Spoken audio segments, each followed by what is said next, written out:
Julien Martinez.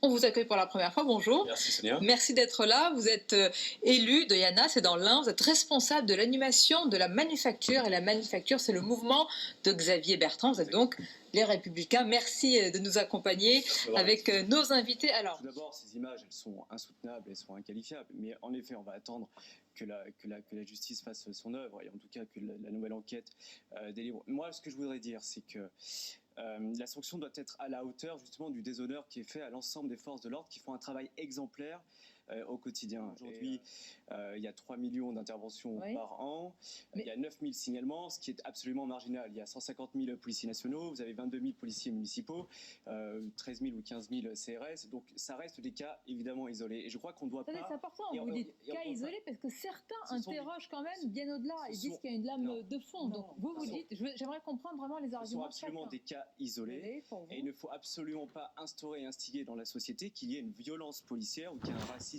systémique ou une violence systémique. Ça me semble être absolument fondamental dans la lecture de ces événements. Je suis d'accord avec vous. La seule chose sur laquelle il me semble aussi que M. Castaner avait plus ou moins demandé à des policiers dans la cour du ministère de se mettre un genou à terre. Mettre un genou à terre sur la question question de réflexion assez mal venue. Oui, c'est vrai.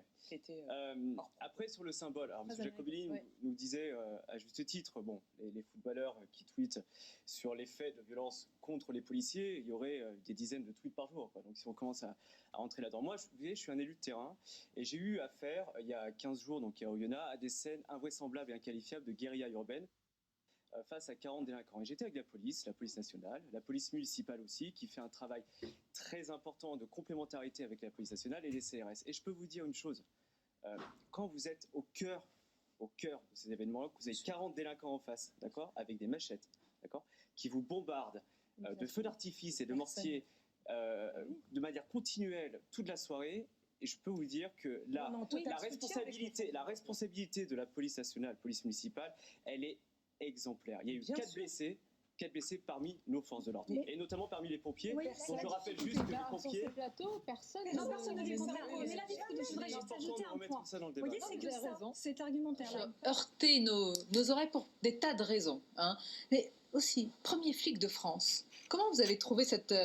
parce qu'à un moment, il faut pouvoir marcher sur ses deux jambes. Évidemment, ne pas lâcher ces hommes et ces femmes qui portent, comme vous le dites, fièrement, avec un esprit républicain, etc. Mais en même temps, on ne pouvait pas, et comme l'a dit Claire Chartier, pour tous les jeunes qui regardent encore la télévision, bien sûr, on ne va pas être caricatural. Ils regardent les réseaux sociaux. Les réseaux sociaux, dont les tweets de M. Griezmann et M. Mbappé. C'est pour ça qu'ils ont une responsabilité presque... Et c'est très dur aujourd'hui aussi important. Moi, ça m'arrive de défendre la police auprès de jeunes ados. J'espère que ça vous arrive, c'est pas grave. Je suis obligée de le faire. Ce que je veux dire par là, et que c'est difficile, c'est difficile. Est-ce qu'on peut revenir sur les propos de M. Darmanin? Oui, bien sûr. Après, je crois qu'en ce moment, c'est tout le gouvernement qui déconne, quoi. Quand on voit la semaine qu'on vient de passer, et on en parlera tout à l'heure avec Castex. Ça, c'est fait. C'est un état général assez bon. Non, après, c'est extrêmement compliqué. Par contre, là, vous avez raison, c'est Gérald Darmanin fragilisé. Le préfet l'allemand, quand même, on peut interroger la doctrine, et Jean Castex, par rapport à ce qui se passe à l'Assemblée sur l'article 24, on ne va pas rentrer dans tous les détails, mais c'est vrai qu'on a... On va en parler justement, ça rend compte en effet sur une semaine parlementaire très compliquée, avec des décisions qui ont été prises controversées, et notamment au niveau de la majorité même parlementaire, hein, la majorité présidentielle qui est en train de se disloquer, puisqu'il me semble que Richard Ferrand s'est posté contre les décisions de Castex. Donc on est vraiment sur une continuité d'une semaine très difficile pour le gouvernement.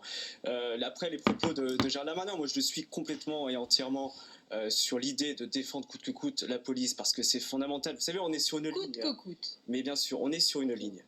Mais il a dit, il faut être très ferme par rapport à ces agissements qui est au-delà de la déconne. Voilà, il faut être extrêmement ferme. Mais on est sur une ligne de crête absolue. Il y a une tension. On est dans une France aujourd'hui à tension économique, sociale, et donc à des tensions, des violences, pareil. Il faut être extrêmement prudent, même nous, dans nos propos. Oui, mais là où je vous rejoins complètement, c'est qu'on est dans un contexte qui est tellement particulier, où effectivement il y a une défiance de la parole politique. Il y a une défiance de la parole politique à qui on s'entend très bien, avec qui on discute parce que c'est de la police de proximité, ils les connaissent. Mais que quand vous avez des gens qui viennent de l'extérieur et qui effectivement parfois ont des comportements et qui ont des dérives, quand vous avez une vidéo comme celle-là, qui leur arrive directement sur leur Snapchat ou sur leur TikTok, il faut faire du travail C'est derrière. dévastateur, bien sûr. Voilà, c'est ravageur. Monsieur Martinez. Après, pour faire écho à ce qui s'est passé place de la République, quand il y a des slogans qui scandent tout le monde déteste la police, enfin, ça répond pas, c'est complètement inadmissible. Et je crois qu'aussi une partie de la gauche a une part de responsabilité dans l'utilisation politique de tout ce qui peut se passer sur les événements. Et je voudrais rebondir sur le sondage sur la confiance à la police. Je crois que les Français savent faire la part des choses et c'est fondamental. Vous avez raison sur la police de proximité qu'il faut absolument réinstaurer. Exactement. Pour créer du lien. Et moi je le vois, puisque au Oyonnax il y a des quartiers prioritaires où c'est absolument nécessaire qu'on recrée du lien entre. Et oui, parce que c'est souvent. Mais c'est un serpent de mer, ça fait des années qu'on dit ça. Ce sont souvent la France populaire qui souffre justement de cette délinquance. En milieu rural comme en milieu urbain, vous avez totalement raison. Ils souffrent de ça. Je rebondis sur ça parce que c'est quelque chose qui a marqué quand même. Vous avez raison. Non, c'est un constat partagé. Et qui a marqué. J'ai vu un père de famille s'effondrer dans mes bras en me disant mais c'est pas possible, ils sont 30, 40 délinquants, faites quelque chose. Il y a aussi la réponse pénale que l'on donne à la délinquance des mineurs. Et je rebondis sur ça. Il me semble qu'un dernier sondage par rapport à la confiance des Français sur la justice, à 47% est en défiance par rapport à la justice. En écho, et je pense que la justice est bien au travail. On va parler, oui.